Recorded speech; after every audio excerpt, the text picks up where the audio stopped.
This is my take on the Violet Tag, Violet Tag CDC. It's a jig hook done by Phil Mill, and it came from an exceptionally gifted angler called Luboš Roza. Hope I pronounced that right. Met the guy a couple of times actually fishing in Czech Republic. Just a phenomenally good angler. But what I've done is I've got a lilac bead in there as well, and so the original fly was a very good fly for trout, any species really, but I prefer a pink bead on this one for the grayling come the winter time. So let's go ahead and tie them. I'll start off with a 3mm jig on a size 14 Jig Classics. This is original jig hook. I know everybody bangs on about 450 BL, etc. 470, all the other ones. However, this, for me, is probably still my favourite jig hook. It's not far off the original wet flies, obviously with a thinner wire and that jig hook, but the actual size, that's a 14. It's very similar to the original 14 wet fly hook. So I'm coming, I've got a black thread there, and I'm just looking my bead in place.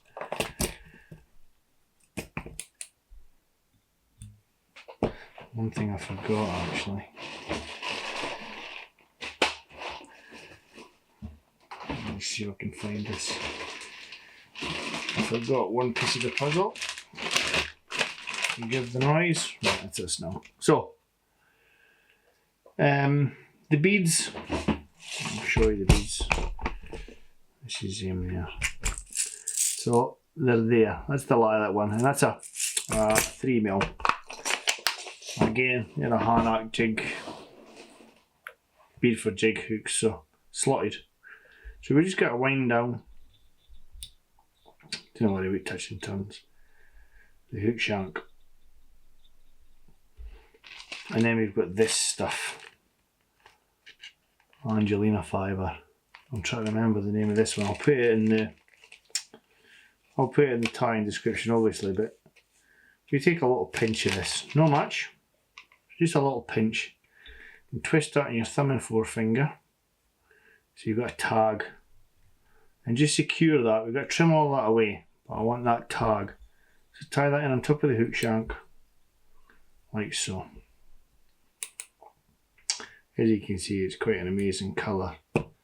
Stick that back in the bag. It's too precious not to.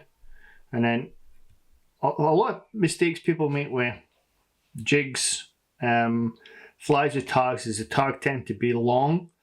I remember I got given a lot of flies by David Klumsky. He's got this particular red that he uses in his little red tags. It's a very simple little fly, but the tag's tiny. So what I tend to do is I come at a straight edge with the hook and just snip that there. Again, back in the packet. So as you can see, it's a small tag. And then we've got some fine wire. This is a fine silver wire. Take a small length of that. And I'll just catch that in your side of the hook shank so you can see it. Like so. I've then got this stuff. This is a mix done for me by a guy at Scruffy Dubbin. And it's squirrel, rabbit, and a bit of this and a bit of that. Really don't know what's in it actually, but it's a very, very good medium for nymphs. And what you'll see with this is the dubbin rope, I'll move it to the side, super skinny. A very, very skinny dubbin rope. I didn't have a lot of bulk in this, and then we just got to come up and cover the black thread with that skinny rope. Tiny touch more.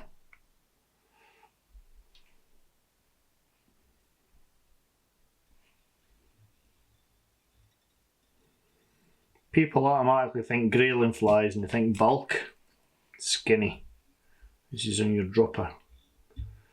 So I've just secured that in there. So the next step is I'm going to wind the silver fire in quite close touching turns in the opposite direction to what I did the ribbon, the dubbing for the body, sorry. So there's 5 or 6 turns there. Just lock that off. It's a very delicate wire, this. And just spin that. And again, I'll lock in thread wrap. Now what I'll do here is, and I do it a lot with my mallard feather in there, it's just come in and give that a little teasing out. Very thin body, so you're not going to get much off it, but just roughen it up a little bit. So that's that roughed up a little bit. And then I've got here a huge bag of CDC. Now the original that Luboš does is a dubbing loop. However, I find this, the hackle, a little bit less. Where's the original fly? So I find the hackle a lot sparser. Whether it's better or not, I'm not going to argue with him. It's a far better angler than me and a far better angler than most, but I just prefer hackling it in this way. So I just got a little stub end, CDC, and I'm just going to snip that. So I've got a little bit of the stem to tie with. And I catch that in nice and tight. And I'll move my feather back, and again, another little wrap there. So all I'm going to do with this is, I'm going to have maybe 2 at a push 3 wraps. That's it, of the feather. So I take it by the stem, and I stroke the fibres back out the way, so we can get them going round the hook shank proper.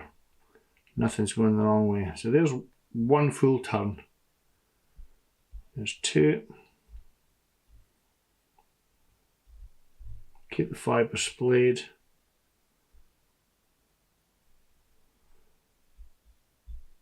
That's 3, and I'm going to lock that off there. Just lock that off. A couple of wraps.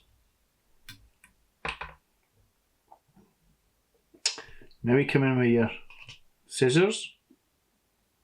Just make sure I move everything out of the way.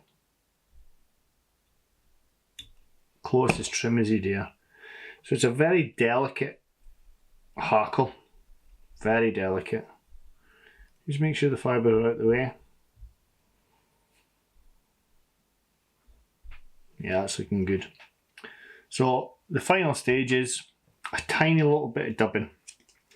Now, for me, if you can see that in like 46, it's just a little bit of peacock, more black than it is peacock.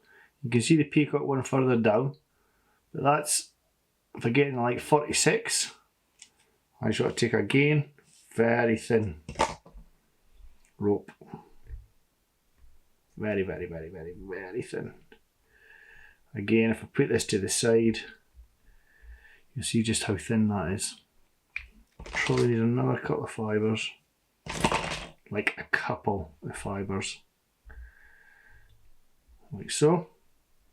And we're just going to come up, 1, 2, 3 turns. That's it. That's the fly. Done. So just to finish off, what I'll do is I'll get a little bit of varnish.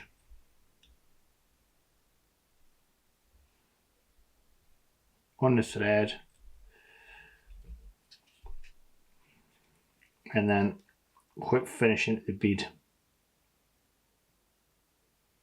Just a tiny little bit there, not very much at all. And then I've got a different whip finishing tool for my varnish because it gets a bit caked up. So that's it. That's him, the violet or double violet CDC jig, originally done by Luboš Roza. And you can see it, the actual feather's really, it's just a really delicate feather on there, and that's what we're looking for. Just a few wisps of that CDC. Nice flight of tie. Looks apart, great for grayling. I hope you enjoyed that. Please subscribe to my channel.